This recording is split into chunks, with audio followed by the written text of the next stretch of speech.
네, 저는 오늘 여러분들과 함께 하시는 하나님이라고 하는 말씀의 제목으로 함께 은혜의 말씀을 나누고자 합니다. 오늘 본문은 이스라엘 백성들이 요단강을 건너는 그런 장면을 배경으로 하고 있습니다. 이스라엘 백성들은 애굽에서 430년이나 종살이를 하던 그런 소수민족으로 살았고요. 하나님의 은혜로 그들이 출애굽은 했지만 그들의 불순종으로 인해서 40년이나 광야에서 방황하고 또 유랑하는 그런 유랑민족이 되었고, 또 그렇게 떠돌다가 이제야 바로 이제 꿈에 그리던 가나안, 약속의 땅 가나안을 코앞에 두고 있습니다. 애굽에서 가나안까지는 이스라엘 백성들이 꽤 많은 사람들이죠. 대략 60만이었는데 이제 아이들과 여자들 이렇게 포함하면 대략 한 200만 정도에 되는 그 많은 사람들이 이동을 하려면 가나안까지 대략 한 달에서 두 달, 많게는 두 달, 빨리 가면 그렇게 한 달 안에 갈 수 있겠지만 하여튼 그런 거리였습니다. 근데 애굽을 떠날 때 그러한 상황임에도 불구하고 애굽을 떠날 때 20살이 넘는 사람들은 결국 광야에서 다 그 불순종으로 인해서 죽게 되는 그러한 상황이 벌어졌고요. 이제 가나안을 코앞에 두고 있는 그 요단강 건너편에 두고 있는 그 이스라엘 민족들은 어떻게 보면 이제 새로운 세대들, 여호수아를 필두로 한 새로운 세대들이 하나님이 약속하신 그 가나안 땅을 들어가려고 이제 준비하고 있는 그러한 상황들인 거죠. 여러분 한번 생각해 보세요. 상상해 보면 그 수많은 인구들이 그 가나안을 앞에 두고 요단 강물이 흐르고 있고 그 백성들이 이렇게 진을 치고 있고 이제 준비를 하고 있는 그 모습, 그 마음가짐. 어떤 면에서는 굉장히 설레는 마음도 있겠지만 또 어떤 면에서는 이제 굉장히 두려운 마음도 함께 있었을 거예요. 그 민족들을 이끌고 가야 되는 여호수아의 마음도 역시 편안한 상태는 아니었겠죠. 뭔가 긴장되고 그러한 상태였을 것입니다. 그러나 그들이 가나안을 들어가려면 제가 지금까지 쭉 설명을 드렸던 것처럼 요단강이라고 하는 곳을 건너가야 했어요. 이스라엘 민족들이 왜 요단강을 건너야 했는지 우리는 그 상황을 먼저 좀 이해할 필요가 있겠는데요. 이스라엘 민족은 이제 이스라엘 민족이 애굽에서 이렇게 이제 그 지중해가 이렇게 디귿자 형식으로 따지면 요 밑에 쪽 여기서 애굽 쪽에서 요렇게 가면 끝나는 거예요. 요렇게 이제 이스라엘을 가면 끝나는 지점인데 이렇게 가지 않았어요. 그러니까 이게 왼쪽 편이면 요렇게 밑으로 돌아서 오른쪽 편으로 간 거예요. 말하자면 동쪽으로 간 거예요. 이스라엘 민족들이. 왜 동쪽으로 갔느냐라고, 그러니까 왜 우회했느냐라고 얘기를 한다면 이스라엘 민족들이 직선으로 가게 되면 가나안의 강한 민족들을 만나게 되는 거죠. 근데 그 강한 민족들뿐만이 아니라 여러 민족들을 만나서 거기를 정복을 해야 되는데 이스라엘 민족들이 생각했던 건 뭐냐면 우리가 가장 강한 민족을 먼저 공격해서 우리가 이기면 이 가나안을 정복하는 게 훨씬 더 쉬워지겠다 라는 생각을 했던 거죠. 그래서 동쪽으로 이렇게 밑으로 돌아서 동쪽으로 가서 진을 친 곳이 이제 예루살렘 쪽에서 한 23km 정도 떨어진 그 지점이에요. 그리고 그 지점에서 강을 건너면 가장 가까운 곳이 이제 여리고라고 하는 것이에요. 여러분들 너무나 잘 아시는 여리고성이 무너지는 그 사건이 있던 그 지점입니다. 그래서 요단강 서편 대략 한 8km 정도 되는 지점에 이스라엘 민족들이 여호수아를 필두로 진을 치고 있었다. 그 이유는 여부스족이라고 하는 가장 강한 민족을 먼저 치고 그렇게 쭉 올라가서 가나안을 완전히 정복해버리면 우리가 훨씬 더 가나안을 쉽게 정복할 수 있겠다라고 하는 나름대로 전략을 가지고 그렇게 우회해서 돌아서 가게 되었던 거죠. 요단강은 우리가 생각하는 것처럼 한강처럼 그렇게 길고 또는 깊은 그런 강은 아니었어요. 어떤 때는 좀 지형이 좁은 지형도 있고 낮은 곳도 있고 또 어떤 곳은 조금 넓어서 사람들이 이렇게 그냥 걸어서 아니면 헤엄치더라도 건너기 좀 어려운 상황일 수 있고, 그러니까 좁아졌다 넓어졌다 하는 그러한 강이었는데요. 문제는 이제 이스라엘 민족들이 문제인 거예요. 말하자면 이스라엘 민족들에게는 남녀노소 함께 있었을 거 아니에요. 뭐 물론 20세 이상 됐던 사람들이 40년 동안 방황했으니까는 그때 당시에는 뭐 나이가 꽤 있었고 뭐 그 이하인 사람들도 40년이 지났으니까 나이들이 어느 정도 있는 사람도 있고 이제 태어난 사람도 있고 그런 이제 시대가 된 거죠. 그러니까 이 사람들이 다 모여서 한꺼번에 이곳을 건너가려면 실질적으로 생각해야 될 게 많은 거죠. 그리고 사람만 건너는 게 아니라 가축들도 함께 건너야 되잖아요. 그러니까 이런 모든 것들을 다 고려했을 때 과연 어떻게 해야 될 건지 여호수아는 고민하게 되죠. 그런 상황들이었어요. 만약에 건너가다가 적들이 침공해 왔을 때 그럼 그때는 어떻게 해야 될 건지, 우리의 피해를 최소화할 수 있는 방법이 무엇일까? 이런 여러 가지 생각들을 하고 여호수아가 그런 고심을 거듭하지 않았을까? 뭐 당연한 그런 그 생각을 하게 됩니다. 그런데 그 장면에서 여호수아는 여호와 하나님의 말씀을 들어요. 하나님의 말씀은 뭐냐면 요단강을 어려움 없이 건널 방법에 관한 자세한 지침을 여호수아에게 말씀하시는 거예요. 그 말씀은 뭐냐면 언약궤를 맨 제사장들이 앞장서서 건너라는 거예요. 그들이 요단강물을 밟으면 위에서부터 흘러내리던 요단강 물줄기가 딱 멈춰 서게 되고요. 그 아래에 있던 강물은 이제 사해로 흘러 들어갈 거잖아요. 그러면 위에는 막히고 있던 물들은 빠져나가면 결국 바닥이 어떻게 됩니까? 드러나게 되는 거죠. 마치 뭐 우리나라 서해 밀물 썰물처럼 그렇게 바닥이 드러나면 이스라엘 민족이 드러난 그 바닥, 마른 바닥을, 강바닥을 건너가게 되는, 그래서 아무런 사고도 없고 아무런 피해도 보지 않는 그러한 길을 하나님께서 말씀하시는 거죠. 이것이 우리가 늘 들어왔던 요단강 도하 사건이에요. 근데 여러분 생각해보면 이렇게 강물을 마른 땅같이 건너는 요 장면 기억나잖아요. 또 40년 전에 어디예요? 홍해 사건이에요.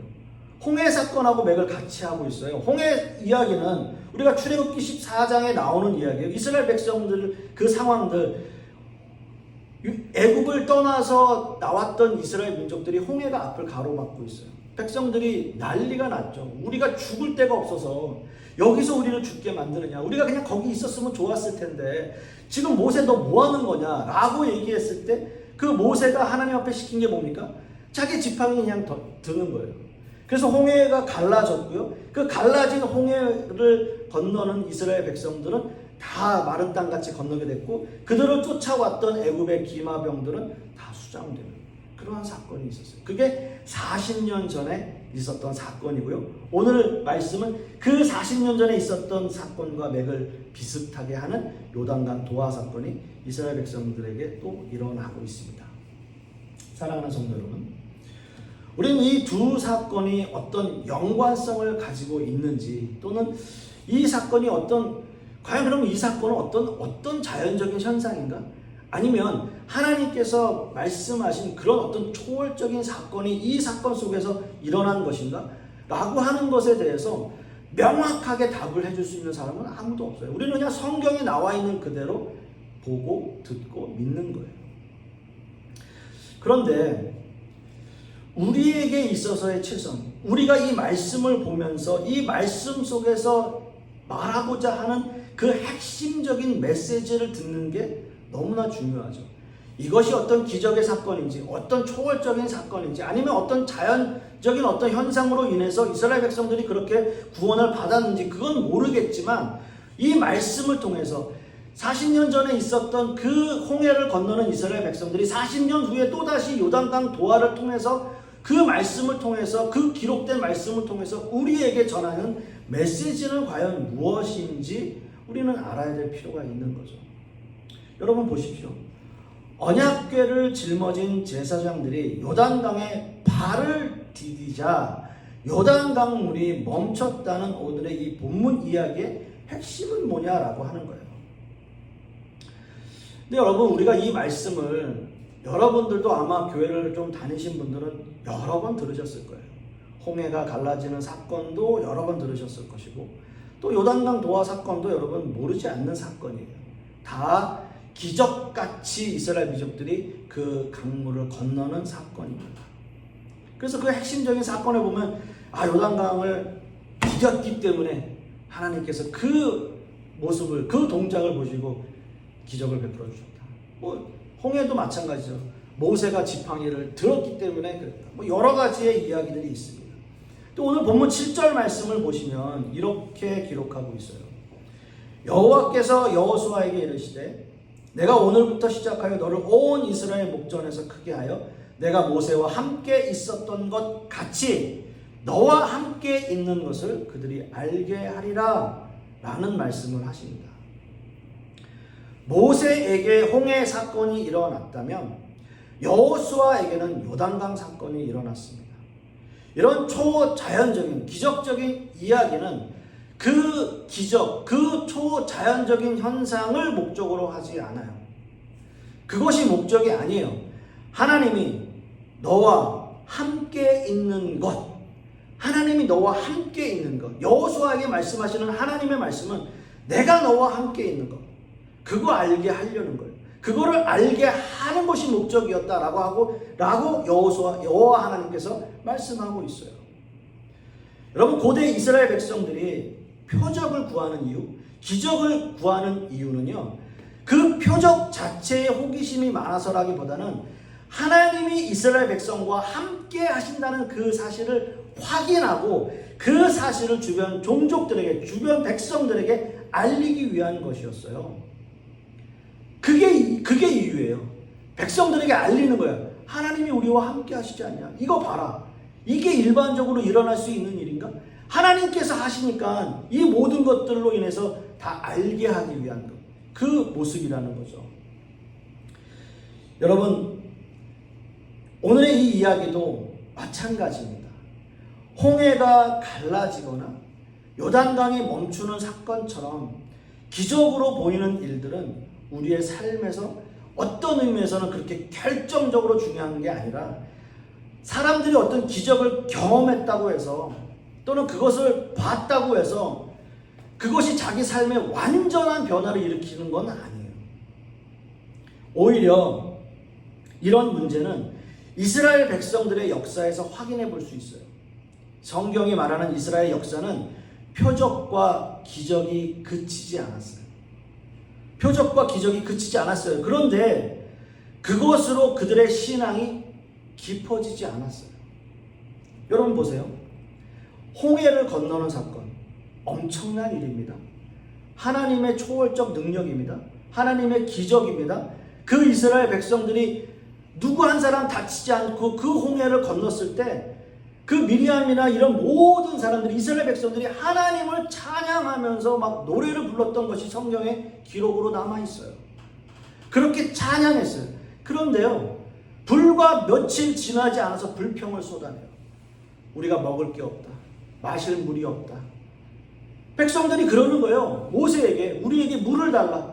우리에게 먹을 걸 달라. 그래서 만나라와 메추라기를 내려주시는 거예요. 곧바로 그들의 삶이 불평으로 넘어가요. 그들이 기적을 경험했다고 해서 그게 그들의 평생 그들의 삶을 바꾸는 게 아니에요. 다시 불평하는 거예요. 다시 불평하게 돼요.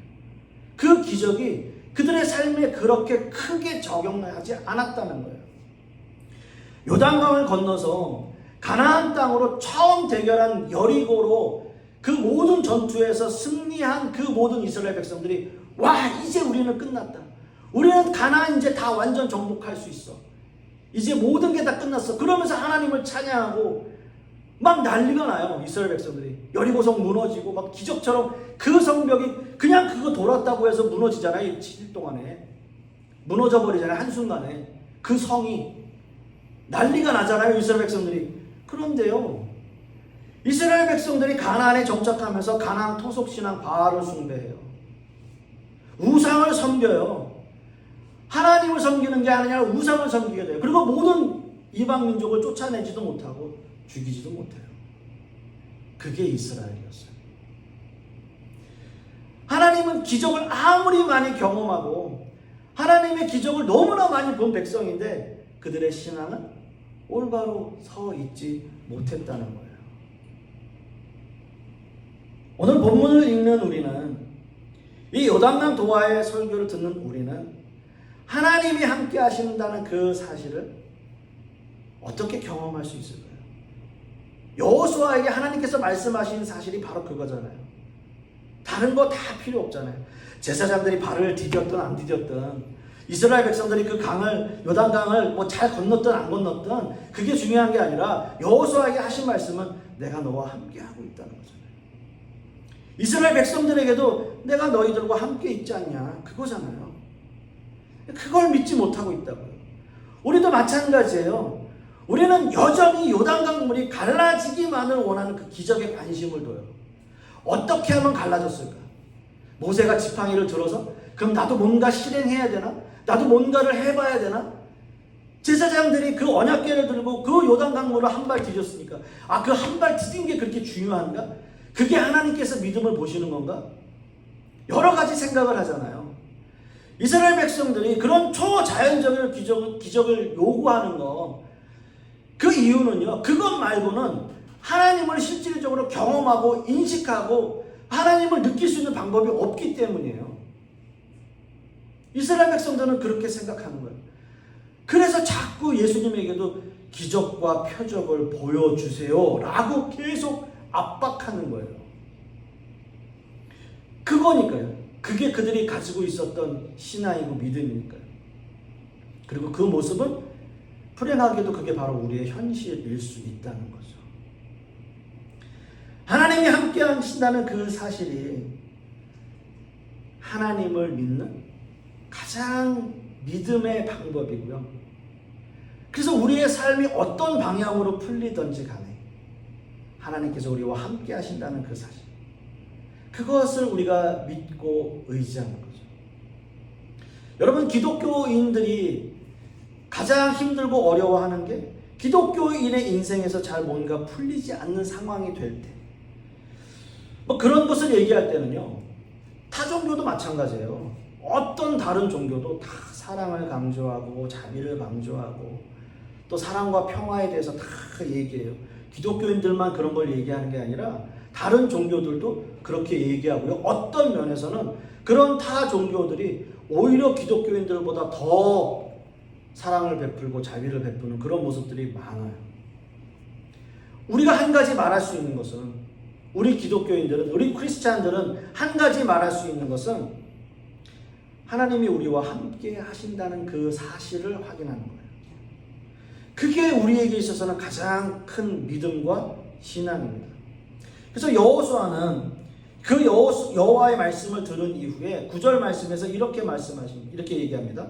이리 와서 너희의 하나님 여호와의 말씀을 들으라 라고 말하고요. 이어서 10절 말씀에도 보면 또 말하되 살아계신 하나님이 너희 가운데 계시사 라고 말해요. 살아계신 하나님이 우리 가운데 계신다는 거예요. 잘 한번 생각해 보세요. 이제 말씀이 결론으로 갑니다. 하나님이 살아계신다, 살아계시지 않는다 라는 말의 표현, 올바른 표현인가요? 하나님이 살아계신다, 살아계시지 않는다 라고 하는 것을 누구 편에서 얘기하는 건가요? 하나님은 살아계시거나 또 살아계시지 않거나 하시는 분이 아니시죠. 하나님은 원래부터 영원히 존재하셨어요. 영원히 살아계시는 분이에요. 그러니까 우리가 하나님께서 살아계신다, 살아계시지 않는다라고 하는 표현을 하는 것 자체가 뭔가 어폐가 있어요. 뭔가 잘못된 거예요. 그냥 하나님은 영원히 존재하시는, 근데 인간의 편에 있어서는 하나님이 살아계신다라고 하는 것이 너무나 중요하죠. 그렇잖아요. 그 살아계신다는 표현은 결국 내가 살아있다는 거예요. 내가 살아있으니까 하나님이 살아계신다는 표현을 할 수 있는 거예요. 그러니까 철저히 인간 편에서 말하는 거예요. 하나님은 창조주이시고 생명의 주관자이시고 모든 세상을 창조하시고 우리의 삶 또한 주관하시는 분이시고, 그래서 내가 살아있는 것이, 내가 영적으로 살아있는 것이 하나님을 살아있는 분으로 느끼게끔 하시는 분이세요. 그게 살아있는 거예요. 사랑하는 성도 여러분, 내가 사는 것이, 그래서 내가 영적으로 살아서 하나님이 살아계심을 느끼는 것이 하나님이 나와 함께 계시는 것이고, 그 나와 함께 하심이 바로 기적이에요. 그게 기적이에요. 요단강물이 갈라졌던, 홍해가 갈라졌던 그러한 현상이 왜 일어났는지, 그게 기적인지 초월적 현상인지 아니면 자연 현상인지 그게 중요하지 않고요.